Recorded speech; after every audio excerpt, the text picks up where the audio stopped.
ગઈકાલે જે વાત થઈ એક સાધક મિત્ર મળ્યા સાંજે, અને એ કહેતા હતા કે એના પર્સનલ ઓબ્ઝર્વેશનમાં એમને જોયું છે કે જે દિવસે એનું ડે ડ્રીમિંગ વધારે ચાલે અને એ નોંધ કરે એટલે આવનાર થોડા દિવસોની અંદર જે ઘટનાઓ એના જીવનમાં બને છે એ ઘટનાઓની ક્વોલિટી બદલાઈ જાય છે. જે દિવસે એ એકદમ નેગેટિવ થાય ફરીથી એ નોંધ કરે અને એને ખ્યાલ પડે છે કે આવનાર દિવસોની અંદર ઘટનાઓની ક્વોલિટી બદલાઈ જાય છે. અને જ્યારે ચિત્તની અંદર નેગેટિવિટી નથી આવતી, કોઈ ડે ડ્રીમિંગ નથી બનતું, તો ઘટનાઓ જુદા બને. આ એક ખૂબ જ ગહેરું અને પ્રેક્ટિકલ ઓબ્ઝર્વેશન કે કોઈકે આ જાતનો અભ્યાસ કરી અને સેલ્ફ ઓબ્ઝર્વેશનમાંથી ઉત્પન્ન થયેલું આ જ્ઞાન છે. આપણું જ્ઞાન બધું બહારથી આવે છે, પણ અંદરના ચિત્તને ઓબ્ઝર્વ કરતા કરતા જોતા જોતા જે જ્ઞાન ઉત્પન્ન થાય છે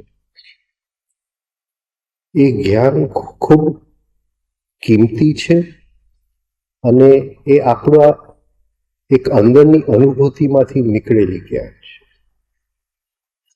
તો આજે આની થોડી ગહેરાઈમાં આપણે જાય, ગઈકાલે જે વાત કરેલી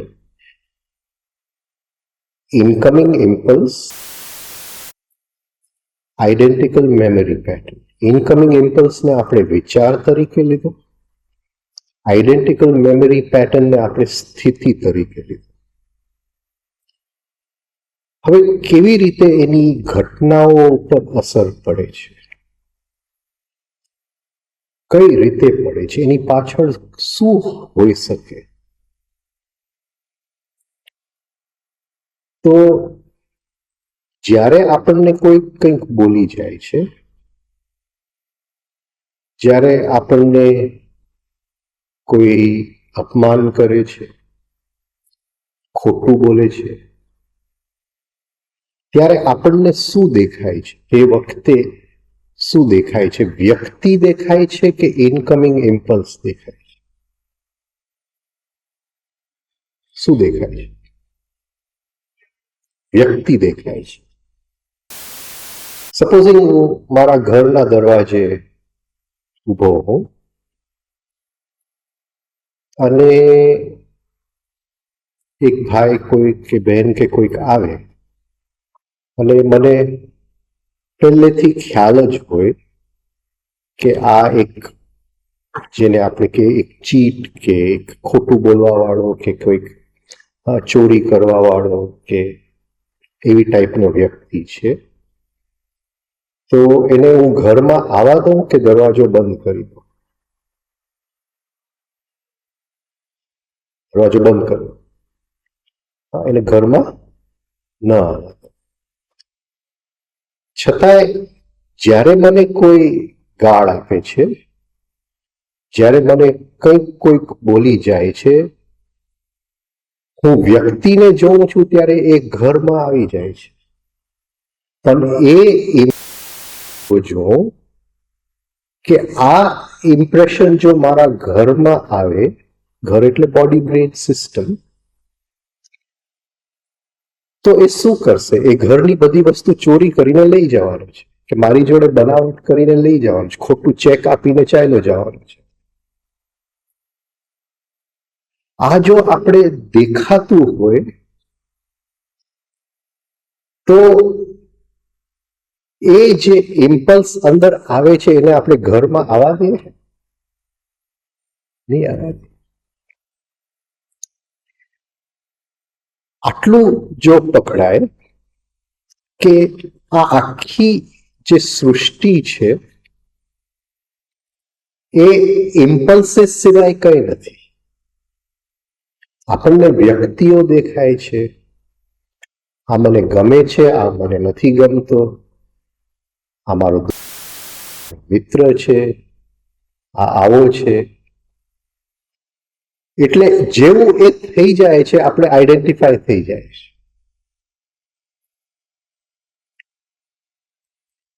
પણ આપણને જો દેખાય કે આ એક ઇમ્પલ્સ આવે છે અંદર, અને એ ઇમ્પલ્સને જો હું સ્વીકારી લઈશ તો હું નેગેટિવ થઈ જઈશ. હું નેગેટિવ થઈ જઈશ. એક મારા ઘરની અંદર એક ગંદવાળો આવી જશે, મારા નળની અંદર ગટરનું પાણી આવી જશે.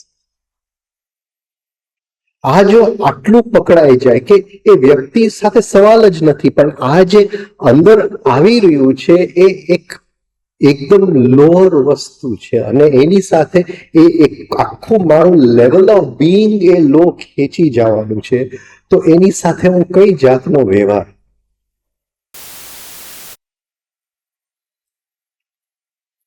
તો આપણને સૃષ્ટિની અંદર ઇમ્પલ્સીસ નથી દેખાતા.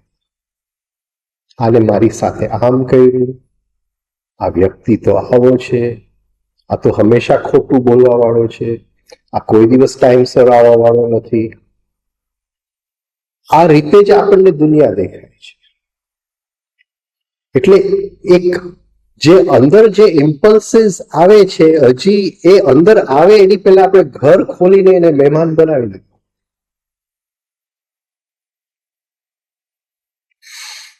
હવે આટલું જો આપણને ખ્યાલ આવી ગયો કે ઇમ્પલ્સીસ લોઅર થી હાયર, આખા એક એનું એક સ્પેક્ટ્રમ છે, એનું એક ક્ષેત્રફળ છે, એનું એક સ્ટ્રક્ચર છે.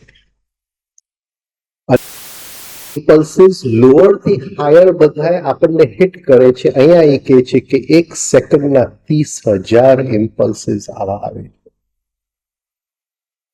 આજનું સાયન્સ કહે છે કે 3 million bits of data enter the brain every second.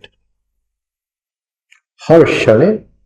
એટલે આ સાયન્સે આ શોધ્યું એની પહેલા તાવડિયાજી આ લખી ગયા છે. એટલે ઘણી વાર આપણને એક શું કહેવાય, એને કઈ રીતે આ વસ્તુ જોઈ હશે.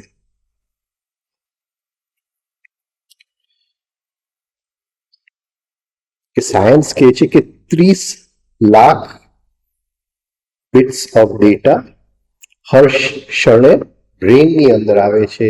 આ કે છે 30,000 ઇમ્પલ્સીસ હર ક્ષણે આપણા બ્રેનમાં આવે છે. હવે એ અંદર આવ્યા એમાં 120 વિચાર બન્યા. આપણે જોશું કઈ રીતે બન્યા. હવે આ જે ઇમ્પલ્સ અંદર આવે છે, કઈ રીતે આપણે એને ઘરની અંદર આવવા નહીં દઈએ? કઈ રીતે કરશું? શું કરવાનું છે? તે વખતે શું કરવાનું છે? શું એવું થઈ જાય છે કે એ જે વિચાર અંદર આવે છે, હું મજબૂર થઈ જાઉં છું અને એ વિચાર હું કરી લઉં છું. જેવું એ વિચાર હું કરી લઉં છું, એ ઘરમાં આવી. હવે આ જગ્યાએ હું ઉભો છું, આ જે પ્લેટફોર્મ ઉપર ઉભો છું એને તાવડિયાજી પ્રત્યાહાર કહે છે. ઇમ્પલ્સ અંદર આવ્યો અને એ ઇમ્પલ્સ સાથે હું કંઈ પણ ન કરું, વિચારને નથી રોકવાનો, આ વાત જ નથી. એટલે એને મેડિટેશન સાથે મિક્સ નહીં કરતા.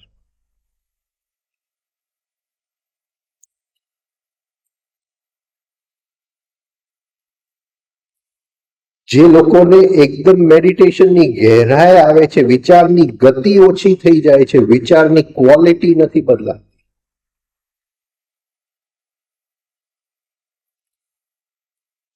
હવે આ વિચાર અંદર આવ્યો, એને મારે મહેમાન શું કરવાનું છે, મને કોઈ કહે કે અહીંયા શું કરવાનું છે, શું વસ્તુ આપણે કે શું નથી કરવાનું, ઉલટું કરી આપણે. શું એવું બની જાય છે કે એ વિચાર આવ્યું અને કર્યું, એ વચ્ચે શું બની જાય છે? વચ્ચે શું બની જાય છે?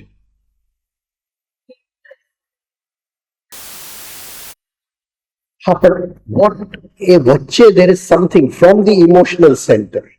કંઈક કાવડિયાજી એ શબ્દ વાપરે છે, soaked in emotion. એટલે એ સોક્ડ ઇન ઇમોશન નો અર્થ શું થાય? શું મારાથી થઈ જાય છે કે એ વિચાર જે બાયપાસ હતું, મારા ઘરની બહાર એક ભાઈ આમ ચાલ્યો જતો હતો, એને મેં ઘરમાં લઈ લીધો, એવું અહીંયા કંઈક મારાથી થઈ જાય છે. બહુ સિમ્પલ છે, બધા જાણે છે. Judgement, right? જજમેન્ટ ખરું, પણ જજમેન્ટને જરા જુદી રીતે બોલો. જજમેન્ટ ખરું, પણ શું? ધ્યાન તો આપણે આપીએ છીએ, એને ઘરમાં નથી આવવા દેવું, એટલે આપણે અટેન્શન તો એ વિચાર ઉપર છે.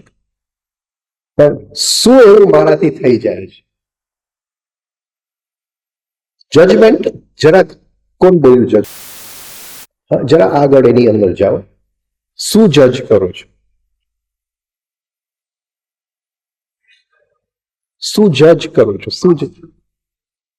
શું જજ કરો છો? Either you like or dislike. Either you like or dislike. કાં તો એ જે વિચાર અંદર આવ્યું છે એને ગમે છે કે નથી ગમતું. જેવું એ અંદર થઈ જાય છે કે મને તો આ વિચાર ગમે છે, એને મારા વખાણ કર્યા, એટલે તરત જ એની ઉપર લેબલ લાગી ગયું કે ગમે છે, ઘરની અંદર આવી. એને મારા અપમાન કર્યા, તો જેવું એની ઉપર લેબલ લાગી ગયું કે નથી ગમતું, એ ઘરની અંદર આવી ગયું. તો એ જે વિચાર આવ્યું, હવે મેં વિચાર કર્યું. આટલું જો આપણે પકડાઈ જાય કે વિચારોની ગતિ તો એ કહે છે કે મિનિટ 1 સેકન્ડના 120 આવે છે, પણ એ વિચાર સાથે હું કોઈ પણ લાઈક કે ડિસલાઈક ન કરું, હું ત્યાં એમને જો ઊભો રહી શકું અને ખાલી એ વિચારને જોતો જાઉં, તો વિચાર નીકળી જાય છે, એ મારા ઘરમાં નથી આવતો. કોઈ પણ એની સાથે લાઈક કે ડિસલાઈક નું લેબલ ન લગાવો. બસ આખી સાધના આ જગ્યાએ છે. અહીંથી સાધનાની શરૂઆત થાય છે. લેબલ લાગી ગયું એટલે આઈડેન્ટિફિકેશન થઈ ગયું, હિપ્નોસિસ થઈ ગયું, ખેંચાઈ ગયો, જીવનની નિંદ્રામાં હું ખેંચાઈ ગયો. હવે આને થોડીક જુદી રીતે આપણે સમજીએ, પછી આપણે એની કેમ જીવનના ઘટનાઓ બદલતા જાય છે.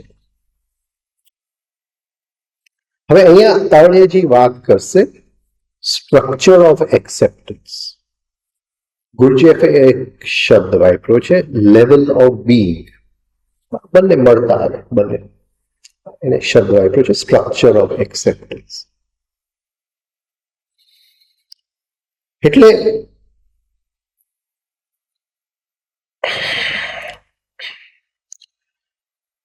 હવે તાવડિયાજીએ શબ્દ વાપર્યું છે ઇનકમિંગ ઇમ્પલ્સ, કારણ કે એમને એક જુદી રીતે આ સાયન્સ જોવું હતું. ગુરુજેફે વાપર્યું છે ઇમ્પ્રેશન ફૂડ.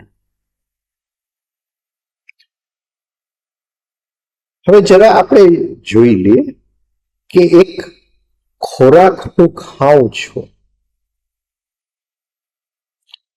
અને એક ખોરાકમાંથી જાય છે, પેટમાંથી ઇન્ટેસ્ટાઇન્સમાં જાય છે, તો ત્યાં જે લોહીની નળીઓ છે એ ખોરાકમાંથી કંઈક ખેંચે છે. યોગ કહે છે કે પહેલી વસ્તુ જે ખેંચે છે એમાંથી મેગ્નેટિઝમ ખેંચે છે, પછી એ ખોરાક લોહીની સાથે બ્રેઇનમાં જાય છે, મોટર ઇલેક્ટ્રિસિટી બ્રેઇનમાં આગળ જાય છે, રિફ્લેક્સ ઇલેક્ટ્રિસિટી, અને પછી ફરીથી નીચે આવે છે સેક્સ એનર્જી. આ રીતે એ ખોરાકના અલગ અલગ સ્થળે જુદા જુદા પ્રોસેસીસ ઓફ ડાયજેશન થાય છે, જુદા જુદા પચાવવાના ક્રિયાઓ થાય છે.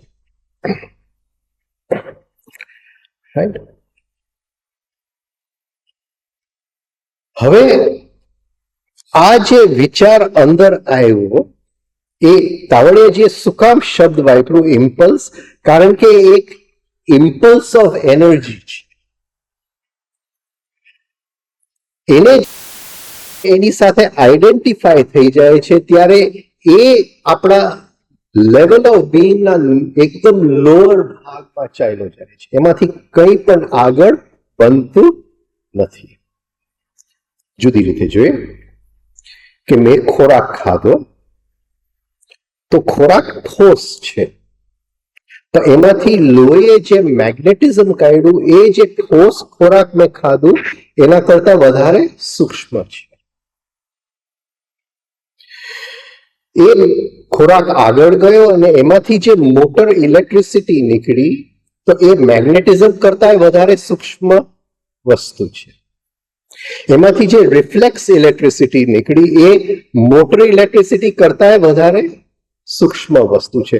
અને છેલ્લે જે સેક્સ એનર્જી નીકળે છે એ સૌથી સૂક્ષ્મ વસ્તુ છે.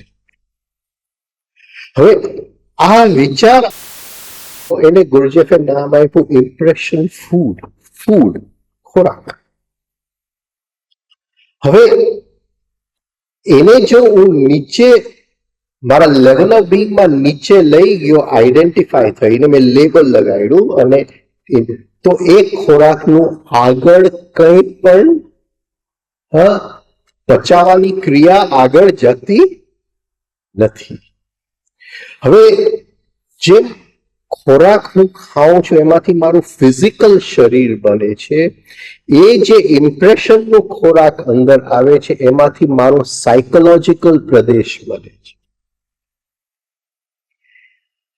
હવે આખી સૃષ્ટિની અંદર જો કોઈ વ્યક્તિ પણ આ ખોરાકને જો પચાવી શકતો ન હોય તો બધાની સાયકોલોજીનું લેવલ શું હોય? આ એક જનરલ વાત છે. કોઈની સાયકોલોજી જે સૂક્ષ્મ એનર્જીઝ હોવા જોઈએ, જે સૂક્ષ્મ લેવલ ઓફ અન્ડરસ્ટેન્ડિંગ છે, સૂક્ષ્મ જાતની સમજણ હોવી જોઈએ, એ સૂક્ષ્મ સમજણ બનતી જ નથી. કારણ કે આ ખોરાકને આપણે ઘરમાં લઈ લીધો, વાત પતી ગઈ, એ આગળ ચાલ્યું નહીં, એમાંથી કંઈ પણ રૂપાંતરણની ક્રિયા બની નહીં. અને એ બધી જે સૂક્ષ્મ એનર્જીઝ એ એક વિચાર અંદર આવ્યું હતું, એ જે લઈને આવ્યું હતું, એ બધી સૂક્ષ્મ એનર્જીઝ થી આપણે વંચિત રહી ગયા, એ સૂક્ષ્મ પદાર્થોથી વંચિત રહી ગયા.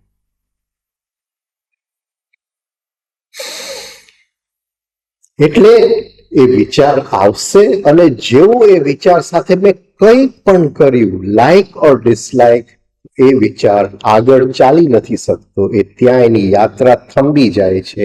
એમાંથી કોઈ પણ સૂક્ષ્મ પદાર્થ, કોઈ પણ હાયર લેવલ ઓફ અન્ડરસ્ટેન્ડિંગ એમાંથી હું કાઢી શકતો નથી, થઈ જાય છે. એટલે આપણે એ રીતે આ દુનિયાને જોઈએ કે આ દુનિયા વ્યક્તિઓથી ભરેલી નથી, આ ઇનકમિંગ ઇમ્પલ્સીસથી ભરેલી દુનિયા છે. અને આ ઇમ્પલ્સને સાથે જો હું કામ નહીં કરું તો આ ઇમ્પલ્સ મને નીચે ખેંચી જવાનું છે. આ ખોરાક હું ખાઉં તો હું માંદો જ પડવાનું છું. તો આ ખાવાથી જો મને પેટની બીમારી થવાની છે તો આ ઇમ્પલ્સને ઘરમાં આવવા દઉં તો સાયકોલોજીકલ કઈ બીમારી મને થવાની છે? આ જો સમજાઈ જાય તો બહુ ઇઝીલી આપણે આ જે રિએક્શન આવે છે અને રિએક્શનમાં લાઈક અને ડિસલાઈક થઈ જાય છે, એ રિએક્શનની સમજણ આપણને પડી જાય કે ભાઈ અહીંથી મારે આ યાત્રા ચાલુ કરવી છે. હવે આપણે કહીએ કે અંદર ઇમ્પલ્સ આવ્યું, મારા ઘરની અંદર આવ્યું, એમાંથી મારા જીવનની ઘટનાઓ બદલવા માંડી. તો એનું શું કનેક્શન હશે? આનું અને જીવનની ઘટનાઓમાં કનેક્શન શું હશે?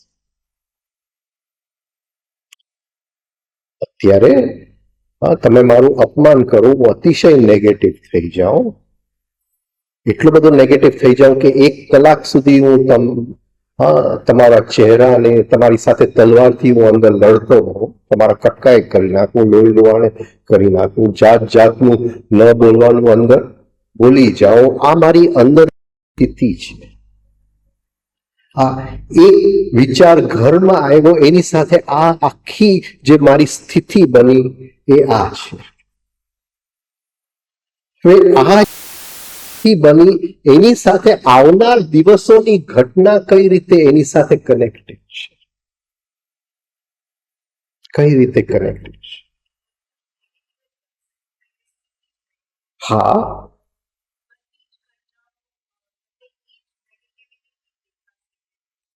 હવે થોડીક એની આપણે સાયન્સ સમજવાની છે, એટલે હું પૂછું છું કે એની પાછળ શું હોઈ શકે?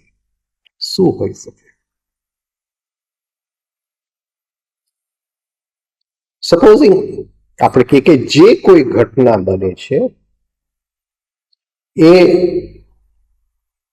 ઘટના બને છે 3 ગુણના આધારે, 3 ફોર્સીસના આધારે. 3 ફોર્સીસ ભેગા થાય છે તો એક ઘટના બને છે. હવે હું ગાડી સ્પીડમાં, તો ગાડી ચાલે છે એ એક્ટિવ ફોર્સ, પણ બ્રેક લગાડું છું એ પેસિવ ફોર્સ. પેસિવ ફોર્સ એટલે આ પેસિવ ફોર્સનું અસ્તિત્વમાં કામ શું છે? આ પેસિવ ફોર્સમાં અસ્તિત્વનું, જો ગાડીમાં બ્રેક જ ન હોય તો ગાડી ચાલ્યા જ કરે. પિક્ચરમાં નથી આવતો બસ બ્રેક બોમ્બ થી ઉડી ગઈ, પછી ઓલો ડિટેક્ટિવ આગળ ગાડી લઈને રોકે છે બસને, રાઈટ? તો આ અસ્તિત્વમાં જો પેસિવ ફોર્સ ન હોય તો બ્રેક લાગે જ નહીં. તો એ પેસિવ ફોર્સનું કામ શું છે? બ્રેક મારવાનું. હવે મારી અંદર ઘણી બધી ઈચ્છાઓ પડેલી હોય. મારી બહુ પૈસા મારે કમાવા છે, કે આ રીતે રહેવું છે, કે આટલા બધા મારા મિત્ર હોવા જોઈએ, કે છાપામાં મારું આટલું નામ આવે, આવી રીતે ઘણી બધી ઈચ્છા હોય. પછી જેમ ઉંમર વધતી જાય એમ ઈચ્છાઓ સાથે હું કંઈક સમજોતા કરી લઉં કે હવે આટલી એટલે રે અંદર, પણ થોડું એને શું કહેવાય એક બાજુ કે હવે આ શક્ય નથી, આમ થોડીક રિયાલિટીનો મને ભાસ થાય. ઉંમર વધતી જાય છતાં એ ઈચ્છા છે. હવે એ મારી ઈચ્છાઓ કેમ પૂરી નથી થતી? કઈ વસ્તુ એને બ્રેક લગાડે છે? કઈ વસ્તુઓ એને બ્રેક લગાડે છે? Passive force. મારો ઈચ્છા એક્ટિવ ફોર્સ છે, પણ પેસિવ ફોર્સ એને બ્રેક લગાડે છે. હવે જરાક આપણે સમજીએ વસ્તુ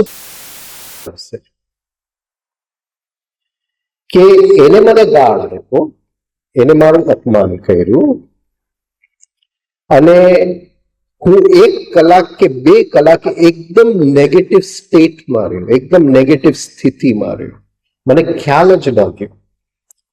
અને એ ચાલ્યા જ કર્યું અંદર એ નેગેટિવ સ્થિતિ. તો મારી અંદર, મારી તિજોરી જે છે અંદર, એની અંદર કયો ફોર્સ વધતો જાય છે? Passive force. Passive force. જેટલી નેગેટિવિટી વધતી જશે એટલું મારી અંદર પેસિવ ફોર્સ વધતો જશે, એટલી મારી જીવનની બધી ઈચ્છાઓ અધૂરી રહી જશે. કારણ કે ગમે ત્યાં હું કરવા જાય છે તિજોરીમાંથી નીકળીને બ્રેક જ મારવાનું કરશે. મને તો એમ લાગશે કે પણ આવતીકાલે પાછું કંઈક આવીને બ્રેક આવી જશે ક્યાંય. અને આપણને ખ્યાલ જ નથી કે આપણી જે નિયતિ છે, કદાચ અહીંયા આવ્યા હોય તો ઈચ્છા વગર તો અહીંયા નહીં આવ્યા હોય. કંઈક ઈચ્છા હશે કે કંઈક કોન્શિયસનેસની સ્થિતિ મેળવવી છે, કંઈક શું કહેવાય લેવલ ઓફ બીઈંગમાં ચેન્જ લાવવું છે, કંઈક મૃત્યુ વખતે કંઈક સમજણ ઘટે એવું કંઈક સ્થિતિ બને, કંઈક આશાથી અહીંયા આવ્યા હોય આશ્રમની અંદર.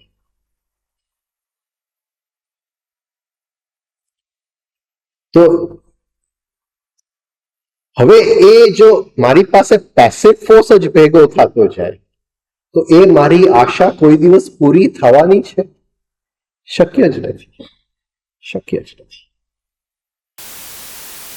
જ્યાં સુધી આ પેસિવ ફોર્સ નીકળતું નથી, હું કાલે 2 દિવસ મેડિટેશનમાં બેસીશ, ત્રીજે દિવસ તિજોરીમાંથી આવીને બ્રેક લગાડી મૂકશે. ઘણા લોકો મને પૂછે છે કે ભાઈ સાતત્ય કેમ નથી રહેતું? 2 દિવસ થાય છે, ત્રીજે દિવસ નથી થતું. પણ એટલું બધું પેસિવ ફોર્સ આપણે તિજોરીમાં ભેગું કરી દીધું છે. અને એટલો જ જો આપણે પ્રયોગ કરી શકીએ કે ભાઈ હું સવારે 6 વાગે ઉઠો, એક જ કલાક કે 7 વાગ્યા સુધી હું એટલું ધ્યાન રાખીશ કે કોઈ પણ નેગેટિવ સ્ટેટ નહીં બને. આટલું જો આપણે સવારે કરીએ, આખી આપણી નિયતિ બદલાઈ જશે.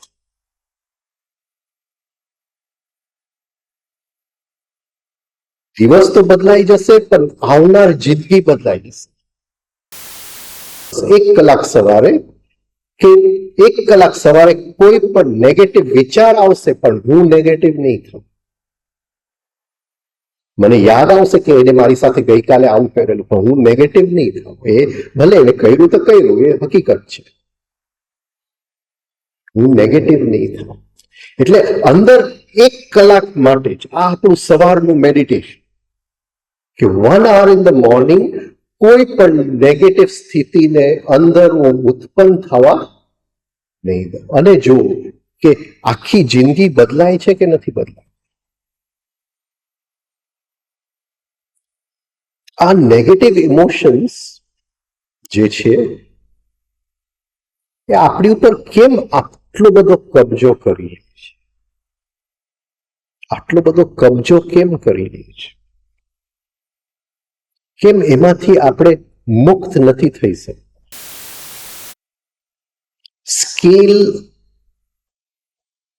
સ્કેલ આપણને સમજાય. એક માપદંડ છે, માપદંડ કે આપણા બે વચ્ચે ઝઘડો છે, પણ હવે આપણે કહીએ કે બાજુવાળા દેશે આપણા દેશ ઉપર હુમલો કર્યો, તો આપણે થોડો વખત માટે આપણે ઝઘડો ભૂલી અને આપણો ઝઘડો એ બાજુવાળા દેશ સાથે થઈ ગયો. એટલે જે એનું જે સ્કેલ છે જે ઝઘડાનું, એ આપણા નાના ઝઘડાના સ્કેલ કરતા મોટું છે. એટલે એની અંદર આપણે આપણો નાનો ઝઘડો હમણાં ભૂલી ગયા.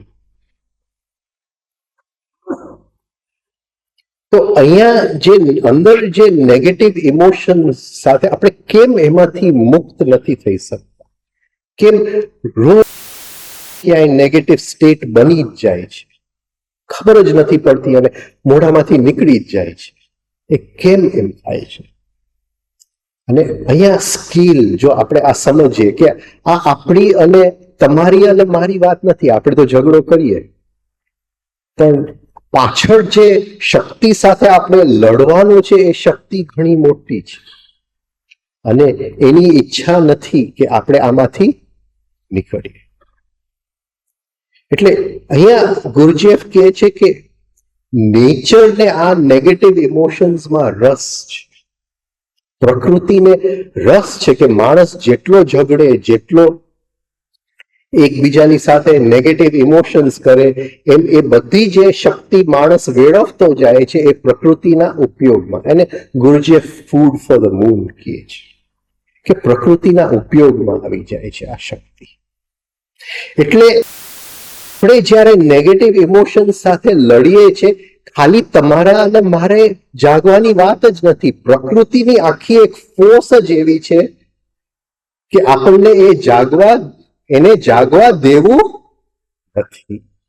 એટલે આપણી યુદ્ધ જે છે એ બે જગ્યાએ છે. અંદર જે ચાલે છે અને એની પાછળ જે પ્રકૃતિની આટલી મોટી જે ફોર્સ છે. એટલે ખૂબ વિલ જગાડવું પડે. આ ખૂબ મહેનતનું કામ છે. એટલે નાના નાના આપણે લક્ષ્ય બનાવીને એમાંથી મુક્ત થવું. એટલે મેં કીધું કે આટલું આપણે કરીએ કે એક આખો દિવસ જે નેગેટિવ આવે એ છૂટ છે, પણ 1 કલાક સવારે ઉઠી ને કોઈ પણ નેગેટિવ સ્થિતિને હું વિચારને રોકીશ નહીં. વિચાર અંદર આવશે, હું નેગેટિવ નહીં થાઉં, એ વિચાર ચાલ્યો જશે, અંદર ખાલી જગ્યા રહી જશે. ફરીથી બીજો હું નેગેટિવ નહીં થાઉં, ફરીથી ચાલ્યો જશે, અંદરનું ખાલીપન ત્યાં ને ત્યાં રહેશે. અને આ સ્થિતિને હું જોતો જઈશ અંદર 1 hour નહીં ઉઠ્યા ત્યારથી.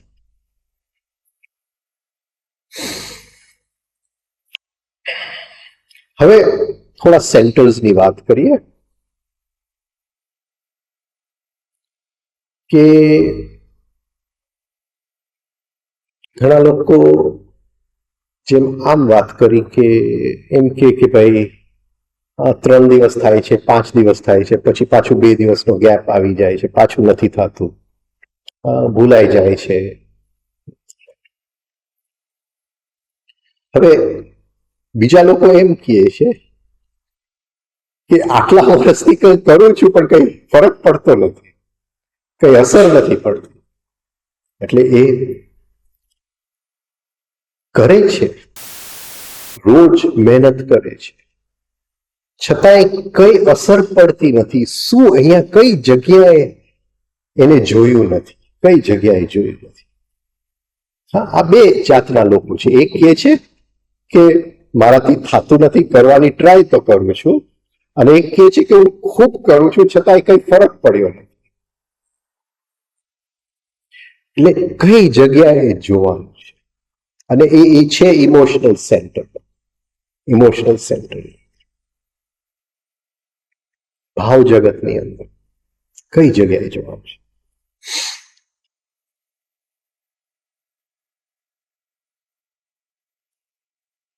બોલો બોલો, કઈ ઇમોશનલ સેન્ટરનો એક ભાગ છે જે નેગેટિવિટી એનો ખોરાક છે,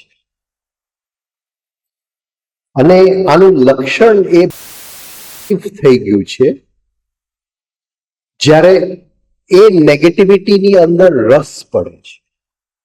ત્યારે જસ્ટ આપણે ઓબ્ઝર્વ કરશું કે એ જે ઇમોશનલ સેન્ટરનો જે ભાગ છે, જે નેગેટિવિટીની ઉપર ખોરાક લે છે, એની ઉપર ખાય છે, એ ભાગ એક્ટિવ થઈ ગયો છે. હા, હવે છે કે આ ભાઈ એ મારું ગઈકાલે અપમાન કર્યું, રાઈટ, અને બીજે દિવસે હું જોઉં કે 5 જણા એની બહુ ઉતારે છે, હા, અને મને તરત જ અંદર એક આનંદ આવે છે, રસ આવે છે. તો એ ઇમોશનલ સેન્ટરનો એ ભાગ જે છે એ એક્ટિવ થઈ ગયો છે. મને કોઈની જેલસી આવે છે, હા, તેઓ મળે છે અને જેલસી આવે છે. પણ હવે મને ખ્યાલ આવ્યો કે એ બે વ્યક્તિ વચ્ચે ક્યાંક કંઈક શું કહેવાય અડચણ આવી ગયું છે, અને મને અંદર રસ આવવા માંડે. તો સમજવું કે એ ઇમોશનલ સેન્ટરનો એ ભાગ જે છે એ એક્ટિવ થઈ ગયું છે. હવે આ જે ઇમોશનલ સેન્ટરનો આ જે ભાગ છે, જેને નેગેટિવિટીની અંદર રસ આવે છે, એને એક નેગેટિવ એન્જોયમેન્ટ આપણે કહીએ, અ ડિફરન્ટ કાઇન્ડ ઓફ એન્જોયમેન્ટ. અને એ જ્યાં સુધી મળતું નથી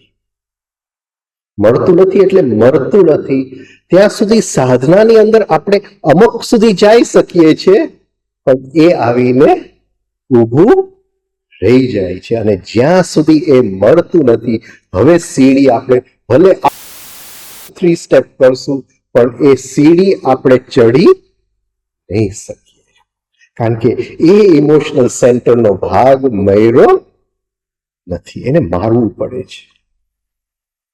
અને ખૂબ અગત્યનું છે. એટલે ત્યાં સુધી અગત્યનું છે કે એ જે લોઅર ઇમોશનલ સેન્ટરનો એ ભાગ મળતો નથી, ત્યાં સુધી હાયર ઇમોશન ખુલી નથી શકતો. આ જાય તો જ આ આવે, એ બંને સાથે રહી નથી શકતા. એટલે એ આપણે અંદર જોવું પડે કે હજી ક્યાંક નેગેટિવ થાય છે, એમાં મને રસ પડે છે, મને એક જાતનો અંદર એન્જોયમેન્ટ આવે છે. હું આનંદ શબ્દ નથી વાપરતો, એન્જોયમેન્ટ આવે છે.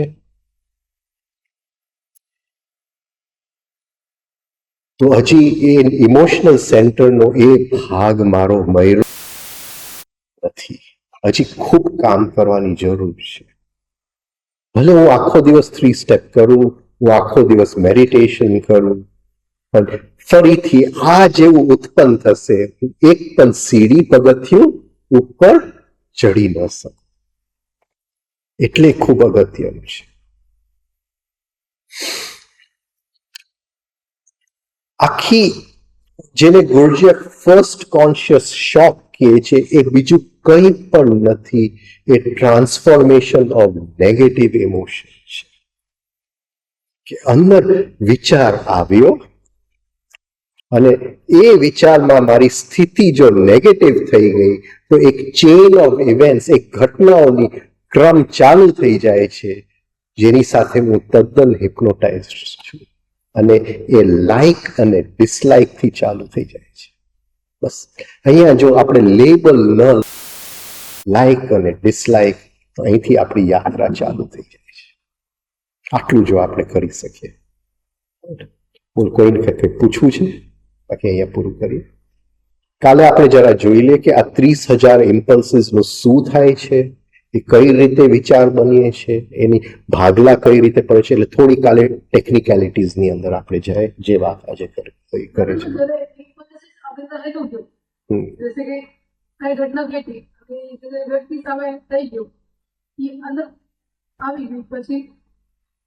એટલે પેસિવ ફોર્સ અંદર વધી ગયો ને,